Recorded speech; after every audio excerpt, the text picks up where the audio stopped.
नमस्कार, जन टीवी उत्तराखंड में आप सभी का स्वागत है। मैं हूं प्रभात। सबसे पहले नजर हेडलाइंस पर।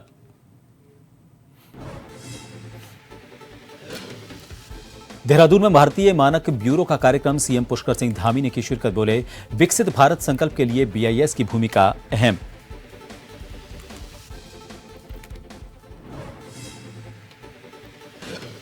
विपक्ष के निशाने पर कैबिनेट मंत्री गणेश जोशी। आय से अधिक संपत्ति का मामला, विजिलेंस कोर्ट को मंत्रिमंडल ने नहीं दिया जवाब। हरीश रावत ने बोला, जुबानी हमला।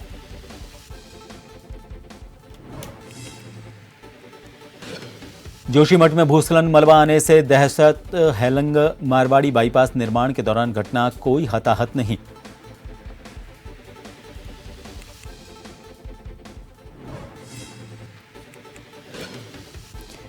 हरिद्वार में मलिन बस्ती में आग का तांडव, 1 दर्जन से ज्यादा झुग्गियां खाक, सारा सामान जलकर राख। 2 घंटे की कड़ी मशक्कत से पाया काबू।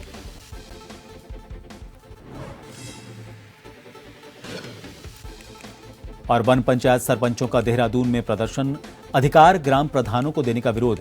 वन मंत्री से की बयान वापस लेने की मांग। केदारनाथ उपचुनाव के बहिष्कार का ऐलान।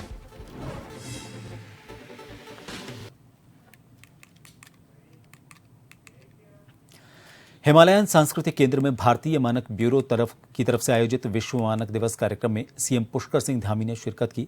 इस दौरान सीएम धामी ने कहा कि विकसित भारत संकल्प को पूरा करने के लिए मानक ब्यूरो बहुत महत्वपूर्ण भूमिका अदा कर सकता है, क्योंकि भारतीय उत्पाद केवल अंतर्राष्ट्रीय स्तर पर ही न हो, बल्कि वो अंतर्राष्ट्रीय स्तर से भी ऊंचे स्तर के हों।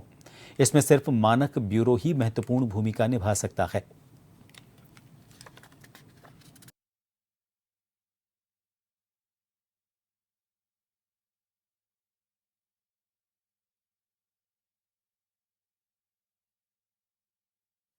मैं पूरे बीआईएस के सभी को बधाई देता हूँ, सबको शुभकामनाएं देता हूँ। और ये हमारे प्रधानमंत्री जी का जो आत्मनिर्भर भारत का और विकसित भारत का संकल्प है, तो विकसित भारत संकल्प को पूरा करने के लिए हमारा ये मानक ब्यूरो बहुत महत्वपूर्ण भूमिका अदा कर सकता है। क्योंकि जो हमारे भारतीय उत्पाद हैं, हमारे प्रोडक्ट हैं, वो प्रोडक्ट केवल अंतर्राष्ट्रीय स्तर के ही न हों, बल्कि वो अंतर्राष्ट्रीय स्तर से भी उच्च स्तर के हों, उनमें से भी सबसे अच्छे हों।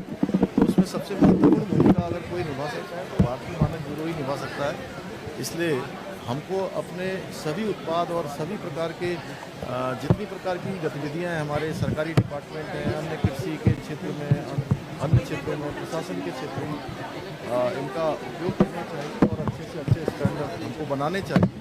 हम संकल्प लें कि हम हर क्षेत्र में अपने स्टैंडर्डों को बिल्कुल उच्च स्तर का बनाएंगे। तो करेंगे अगली खबर का। देहरादून से खबर है। आपको बता दें, पहाड़ों की रानी मसूरी और देहरादून से पिछले दिनों चाय के बर्तन में थूक कर चाय बनाने और रोटियों पर थूक कर बनाने का एक वीडियो सामने आया था। इसके बाद दून पुलिस ने कार्रवाई करते हुए 30 स्टॉल चलाने वाले 2 अभियुक्तों को गिरफ्तार किया है। इस घटना के बाद मुख्यमंत्री पुष्कर सिंह धामी ने सार्वजनिक मंच से कई बार ये कहा है कि उत्तराखंड में कई घटनाएं इस तरह की जो हो रही हैं वो बिल्कुल भी बर्दाश्त नहीं की जाएंगी। एक कार्यक्रम के दौरान उन्होंने एक बार फिर कहा कि उत्तराखंड के शांत माहौल को नुकसान पहुंचाने वाले लोगों के खिलाफ सरकार सख्त कदम उठाएगी।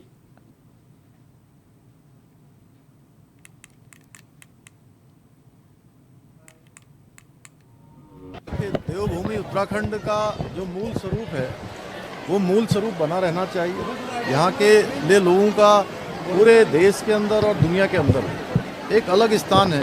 लोग बहुत श्रद्धा और आस्था के साथ पूरे देवभूमि को देखते हैं, यहाँ के लोगों को देखते हैं। तो यहाँ पर लैंड जिहाद हो, लव जिहाद हो या खूब जिहाद हो, जो अभी बहुत तेज़ी से आ रहा है, और इस पर हम कार्रवाई भी करेंगे। इस पर प्रशासन के स्तर पर भी हम और पहल करेंगे। ठोस तरीके से लोगों को कहेंगे, अपने प्रशासन के लोगों को, कि इसकी जाँच और सघन तरीके से करें, जिससे कि लोगों को किसी भी प्रकार के, हमारे त्यौहार के सीज़न आ रहे हैं, इस त्यौहार के सीज़न में उनको खाने की चीज़ें हैं, अन्य चीज़ें हैं, उपयोग की चीज़ें हैं, वो सभी शुद्ध प्राप्त हों। थूक जिहाद जैसा जिहाद उत्तराखंड देवभूमि में किसी भी कीमत पर ये बर्दाश्त करने योग्य नहीं है।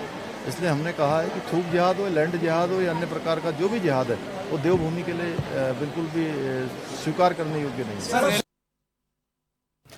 लक्सर के निरंजनपुर में आज विधिक साक्षरता, दिव्यांग प्रमाण पत्र और वृद्धा पेंशन सहित रक्तदान शिविर का आयोजन किया गया। इसमें हरिद्वार सांसद त्रिवेंद्र सिंह रावत ने बतौर अतिथि शिरकत की।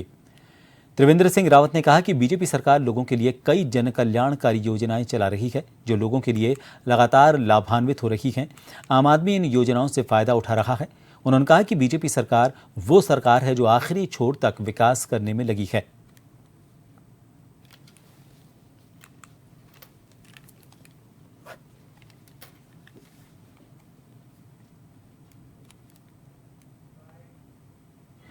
थोड़ा सा जो झिझक है, उनको ग्रामेटिकली वो फिट है, लेकिन उनको स्पीकिंग की प्रॉब्लम है, तो उनको हम उसके लिए इस ढंग के कोर्सेज हम देने का प्रयास करेंगे।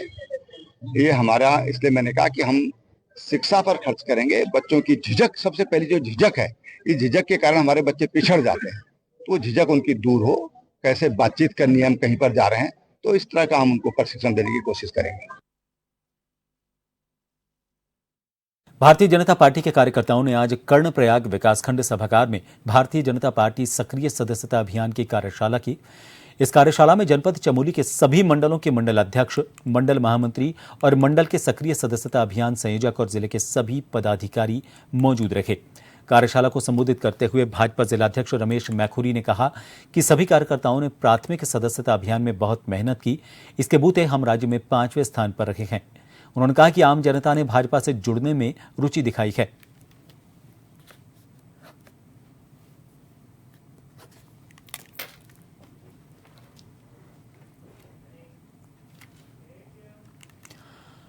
तो करेंगे अगली खबर का। प्रदेश में महिलाओं पर बढ़ते आपराधिक और दुष्कर्म की घटनाओं से आक्रोशित कांग्रेसियों ने 21 अक्टूबर को कुमाऊं आयुक्त का घेराव करने का कार्यक्रम तैयार किया है।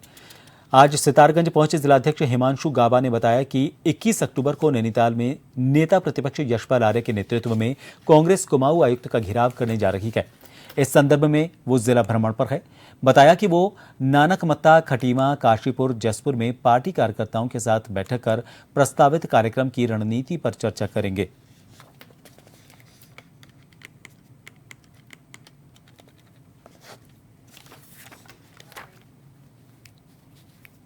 पार्टी के लोग बैठ के कर रहे हैं और सबसे पहले मैं सितारगंज आया हूँ, इसके बाद नानकमत्ता है और फिर खटीमा है और इसी तरीके से काशीपुर, जसपुर, गदरपुर भी हम कवर करेंगे।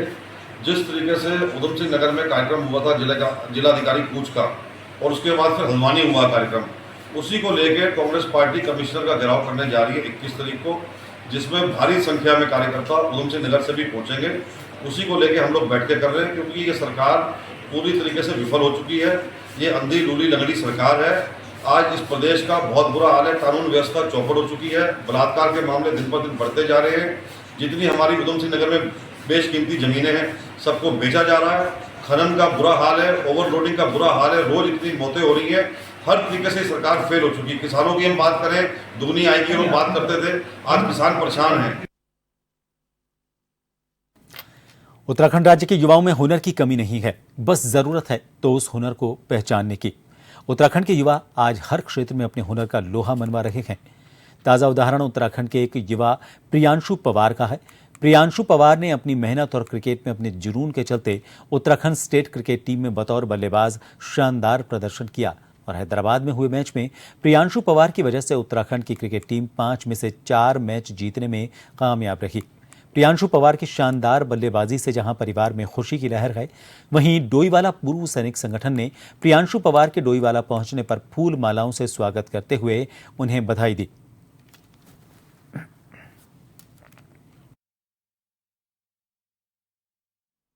हैदराबाद में हमारा 2 तारीख से स्टार्ट हुआ था एंड हमारा पहला मैच सर 4 तारीख को था। उत्तराखंड इस बार पिछले साल से बहुत अच्छा परफॉर्म करा है। उत्तराखंड ने 5 मैच में से 4 लगातार मैच जीते हैं और एक वो किसी कमी के कारण से हार गए थे, बट ओवरऑल अच्छा टूर गया हमारा।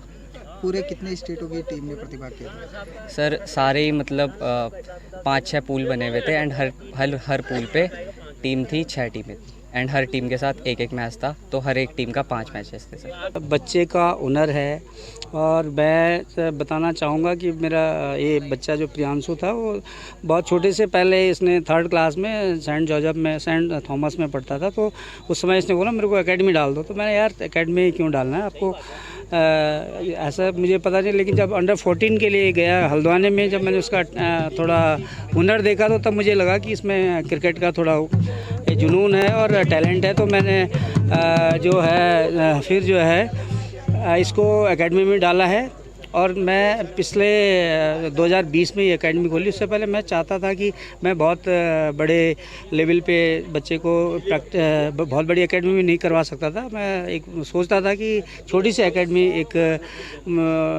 बनाई जाए। सितारगंज में पुलिस आवास को भूमि चयनित करने के लिए DM Udayraj Singh, SSP Manikant Mishra, CDO Manish Kumar, ADM Pankaj Upadhyay, SP city Manoj Katyal समेत स्थानीय पुलिस और राजस्व विभाग के अधिकारियों ने राजस्व विभाग की भूमि का निरीक्षण किया। सितारगंज कोतवाली के सामने तहसील गेट पर पुलिसकर्मियों के आवास बन रहे थे। एसडीएम और तहसील के नए कार्यालय भवन के सामने पुलिस आवास बनाने पर आपत्ति के चलते निर्माण कार्य रोक दिया गया था। तय हुआ था कि पुलिस आवासों के लिए राजस्व विभाग दूसरी भूमि देगा। पिछले 2 महीने से भूमि उपलब्ध नहीं होने के कारण आवास निर्माण रुका हुआ था। कैबिनेट मंत्री सौरभ बहुगुणा ने पुलिस आवास के लिए भूमि चयन में हो रही देरी पर नाराजगी जताई थी।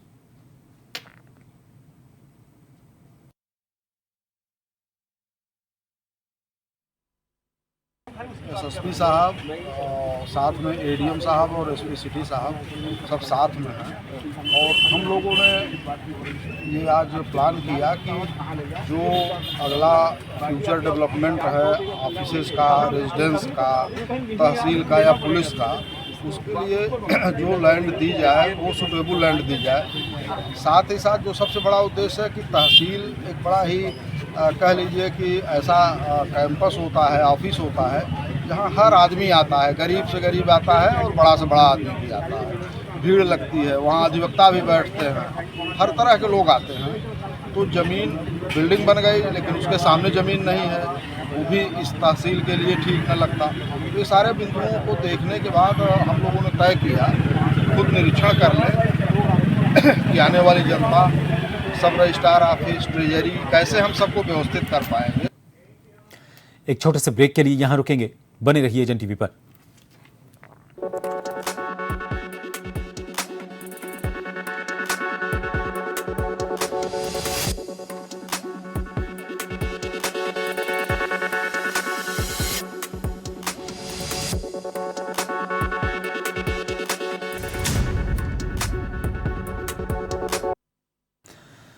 जन टीवी उत्तराखंड में एक बार फिर आप सभी का स्वागत है। रुड़की के भगवानपुर रोड पर एक कॉलोनी में मगरमच्छ दिखाई देने से हड़कंप मच गया। हालांकि सूचना मिलने पर मौके पर पहुंची वन विभाग की टीम ने उसे रेस्क्यू कर पकड़ लिया और फिर बाण गंगा में छोड़ दिया।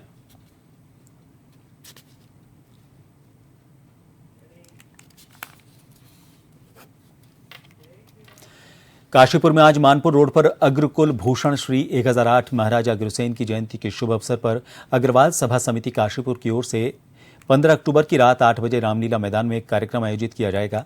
अखिल भारतीय विराट कवि सम्मेलन के सफल आयोजन को लेकर जानकारी देते हुए प्रेक्षागृह परिसर में आयोजित प्रेस वार्ता के दौरान अग्रवाल सभा के मंत्री और संयोजक अभिषेक गोयल ने बताया कि कवि सम्मेलन का शुभारंभ मुख्य अतिथि कैबिनेट मंत्री उत्तराखंड सरकार सौरभ बहुगुणा, कार्यक्रम अध्यक्ष राज्यसभा सदस्य नरेश बंसल, प्रबंध निदेशक आशीष builders and developers Ashish Gupta की गरिमामय मौजूदगी में होगा।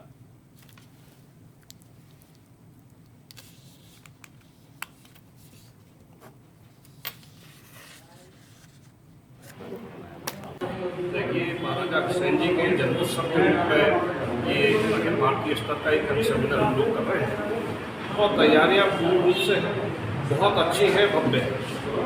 इसी के साथ इसके संदर्भ में हमारे द्वारा एक शोभा यात्रा रखी गई, उसके बाद में हवन पूजन रखा गया और तब इसकी पूर्ण हवन के रूप में हमारे द्वारा एक कवि सम्मेलन का आयोजन किया, जिसमें देश की नामी ग्रामी कविगण यहाँ पर पधार रहे हैं, जिन्होंने हमें अपना सानिध्य प्रदान कर रहे हैं।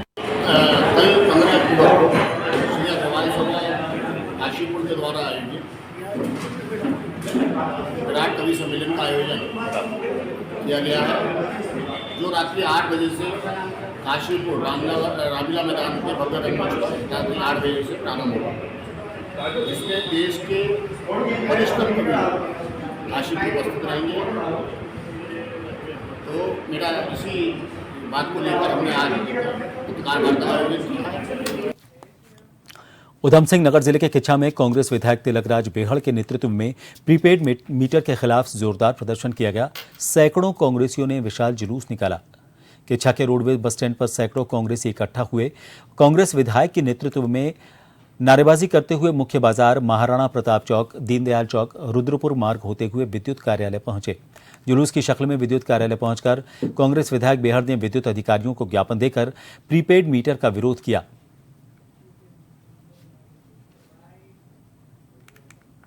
रिचार्ज वाले हमने इसका आज सांकेतिक विरोध किया है और आज हमने लड़ाई का ऐलान किया है। इसको लेकर हम गांव-गांव जाएंगे, बस्तियों में जाएंगे, वार्डों में जाएंगे और सरकार को मजबूर कर देंगे।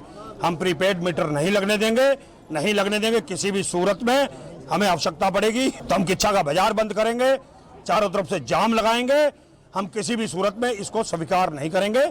किच्छा की जनता विधानसभा की इसको स्वीकार नहीं करेगी। आज बेहड़ जी के नेतृत्व में जो जुलूस निकला है और जो एक जन सैलाब उमड़ के आया है, उसका कारण यह है कि हमारी भारतीय जनता पार्टी प्रदेश में मीटर लगाना चाह रही है, वो भी चिप टाइप, जैसे मोबाइल में होता है कि जितने पैसे डालें उतना रिचार्ज हो जाता है। प्रीपेड मीटर से कहते हैं, वो लगाना चाहती है और ऐसा उनने मन बना लिया है। जबकि ये बहुत बड़ी ज्यादती है एक आम आदमी के लिए, सब छोटे बड़े हर आदमी के लिए बहुत ज्यादती है। क्योंकि आदमी का अगर बिल जमा नहीं हुआ तो वो अगले महीने जमा कर देता था।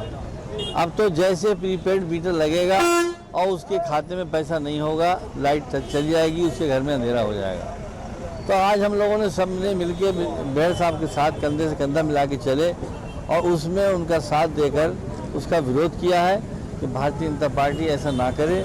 अगर ऐसा कर दिया तो बहुत बड़ा अनर्थ हो जाएगा, बहुत बड़ी ज्यादती हो जाएगी, पूरी प्रदेश में हाहाकार मच जाएगा। आज सुबह लोहाघाट ब्लॉक के गुड़मांगल क्षेत्र की रहने वाली एक बुजुर्ग महिला दुर्गा देवी अपने 12 वर्षीय भतीजे ऋतिक पांडे को स्वास्थ्य खराब होने के चलते लोहाघाट उप जिला चिकित्सालय में इलाज के लिए लेकर आई थी। इसी दौरान एक युवक दुर्गा देवी के पास पहुंचा और खुद को अस्पताल कर्मी बताते हुए सस्ती दवा दिलाने और उपचार कराने की बात कही।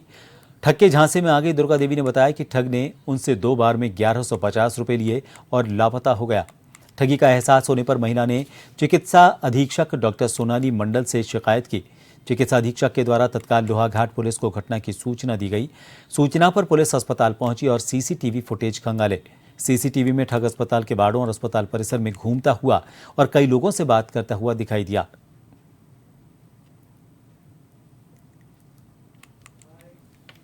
गाड़ी किराए दे रहे, अरे तुमको दवाई मिल जाना को, ये इंजेक्शन है पैसलिन को मीठे का, हाँ पैसलिन और ये पैसा तुम दी को समा, तुम दूसरे आप अस्पताल में ना दवाई हवाई सब तुम ये इंजेक्शन में मिल जाना को। फिर मिल को खुले पैसे ना होना मीठे, फिर वो पैसे मैं खुल लूँगा, फिर लिखेगा। अब मैं 300 दी जा रहा हूँ। मीके कब पैसे दिया? 300 दी जा रहा हूँ। 510 रुपए दी एक ठोर दी होने, 600 650 एक ठोर बता। अब हम दिन आ रहे हैं, एक किराए को गंटन दे दी रहा, गाड़ी वाला दी रहा भाई। अब हम उनको अस्पताल में ना पहुंचने के मतलब तुम तो कुल 1100 रुपए नहीं, 1100 है बाबू। उत्तराखंड परिवहन निगम की 3 रजिस्टर्ड यूनियनों के द्वारा 22 अक्टूबर से कार्य बहिष्कार किया जाएगा। उत्तराखंड परिवहन निगम कर्मचारी संयुक्त मोर्चा के संयोजक अशोक चौधरी ने बताया कि उत्तराखंड सरकार द्वारा परिवहन निगम के अस्तित्व को समाप्त करने के लिए जो प्रयास किए जा रहे हैं, उसके विरुद्ध 3 मांगों को लेकर सांकेतिक कार्य बहिष्कार करने जा रहा है। पहला तो जब निगम का गठन हुआ था तो 7100 नियमित कर्मचारी थे और 3000 के करीब कर्मचारी कॉन्ट्रैक्ट के आधार पर थे। जो 17 से 18 साल से काम कर रहे हैं, उन्हें नियमित किया जाए। इसके अलावा दूसरा, बसों की संख्या में लगातार कमी आई है, उन्हें दूर किया जाए। वर्तमान में 300 वैध बसें हैं और 130 बसें पाइपलाइन में हैं। बसों की कमी को दूर किया जाए। कुमाऊं में हल्द्वानी नैनीताल रूट है, हल्द्वानी से रामनगर वो रानीखेत रूट है, हल्द्वानी से अल्मोड़ा रूट है, हल्द्वानी से मुरादाबाद रूट है। जितने रोडवेज के पास सबसे प्राइम रूट हैं उत्तराखंड रोडवेज के पास, उसमें यूपी का भी कुछ हिस्सा है, बरेली, उन सबको अधिसूचित मार्ग थे, इन्हें सबको निजी क्षेत्र में खोलने की अधिसूचना है। मेरा बार बार यही कहना है कि रेगुलेशन जो है परिवहन विभाग का ख़त्म हो जाएगा अगर केवल प्राइवेट प्लेयर रहेंगे। तो जो परिवहन निगम के जो सेवाएं हैं जो ऐसे रूट पे हैं जहाँ निजी क्षेत्र बस नहीं चलाता है या ऐसी सर्विसें जो देर रात चलती हैं या अर्ली मॉर्निंग चलती हैं। और ये एक सबसे बड़ा इशू है किराया नियंत्रण का। सरकार के हाथ से किराए का नियंत्रण निकल जाएगा और उसे पब्लिक भुगतेगी। इसका सबसे बड़ा उदाहरण कल हुआ जब दिल्ली का किराया 3,000 साढ़े 3,000 रुपये लिया गया और कानपुर का किराया 4,500 रुपये लिया गया, लेकिन सरकार को इस बात की कोई परवाह है ना जानकारी है। आय से अधिक संपत्ति मामले में घिरे कैबिनेट मंत्री गणेश जोशी की मुश्किलें कम होने का नाम नहीं ले रही। विपक्षी दल लगातार कैबिनेट मंत्री गणेश जोशी को घेरने का काम कर रहा है। बता दें, विजिलेंस कोर्ट ने धामी कैबिनेट से मंत्री गणेश जोशी पर मुकदमा दर्ज करने की अनुमति मांगी थी, जिसमें 8 अक्टूबर तक धामी मंत्रिमंडल को अपना जवाब देना था, लेकिन अभी तक विजिलेंस कोर्ट की कोई उन्हें जवाब नहीं दिया गया। इसको लेकर पूर्व मुख्यमंत्री और कांग्रेस के वरिष्ठ नेता हरीश रावत मुख्यमंत्री पर निशाना साध रहे हैं। हरीश रावत का कहना है कि अकेले सवाल गणेश जोशी का ही नहीं है, भाजपा में ऐसे कई धनभक्षक हैं और मुख्यमंत्री धामी जानते हैं कि अगर एक के खिलाफ कार्यवाही करेंगे तो फिर किसको छोड़ेंगे। एक गणेश जोशी जी नहीं, वहां तो कई ऐसे भक्षक हैं, धन भक्षक हैं जो अपने अधिकारों का दुरुपयोग करके धन का भक्षण कर रहे हैं। तो ये धामी जी जानते हैं यदि एक के खिलाफ कार्रवाई करेंगे तो फिर किसको छोड़ेंगे। उत्तराखंड महिला कांग्रेस की प्रदेश अध्यक्ष ज्योति रौतेला ने केदारनाथ विधानसभा उपचुनाव में महिला कांग्रेस की नेताओं की ओर से व्यापक स्तर पर प्रचार प्रसार करने की बात कही है। उन्होंने कहा कि अभी तक पार्टी में कोई ऐसी महिला दावेदार सामने नहीं आई जो केदारनाथ विधानसभा उपचुनाव के लिए चुनावी मैदान में उतरना चाहती है। उन्होंने कहा कि पार्टी की ओर से जिसे प्रत्याशी के तौर पर मैदान में उतारा जाएगा, उसके पक्ष में महिला कांग्रेस की कार्यकर्ता घर घर जाकर चुनाव प्रचार करेंगी। उन्होंने कहा कि जैसे ही चुनाव की तारीख का ऐलान होगा, उसके बाद से ही उनके साथ तमाम पदाधिकारी और महिला कार्यकर्ता केदारनाथ क्षेत्र में जाकर घर घर प्रचार करेंगी। महिला कांग्रेस की जो टीम है, जैसे ही इलेक्शन डिक्लेयर होगा, हम सब लोग, मैं और मेरी पूरी टीम, पूरे महीने जब तक कि इलेक्शन होगा उस दिन तक हम लोग वहाँ पे घर घर जाएंगे, बूथ पे जाएंगे, महिलाओं से मिलेंगे और जो महिलाओं से जुड़े हुए मुद्दे इस प्रदेश में, जैसे महिला सुरक्षा बहुत बड़ा मुद्दा है, महंगाई बहुत बड़ा मुद्दा है, बेरोजगारी बहुत बड़ा मुद्दा है, इन मुद्दों को लेकर केदारनाथ का चुनाव लड़ेंगे। चमोली भारत चीन सीमा पर स्थित अंतिम नगर जोशीमठ से 12 किलोमीटर पहले हेलंग से मारवाड़ी तक निर्माणाधीन 5 किलोमीटर लंबे बाईपास में भारी भूस्खलन हुआ। गनीमत रही कि काम कर रहे मजदूरों ने समय रहते भागकर अपनी जान बचा ली। आपको बता दें कि 4 धाम ऑल वेदर रोड प्रोजेक्ट के तहत केंद्र सरकार द्वारा निर्माण एजेंसी BRO हेलंग से अणीमठ तक 5 किलोमीटर लंबा बाईपास का निर्माण करवाया जा रहा है। हालांकि इस सड़क कटिंग के लिए सरकार की तरफ से किसी भी तरह की ब्लास्टिंग की अनुमति नहीं दी गई, लेकिन सूत्रों से पता चला है कि काम में लगी ठेकेदार एजेंसी यहां पर गुपचुप ब्लास्टिंग कर रही है और इसके कारण आसपास की पहाड़ियां दरकने लगी हैं।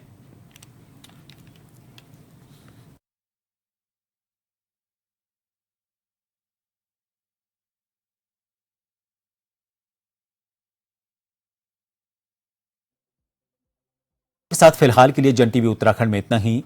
नमस्कार।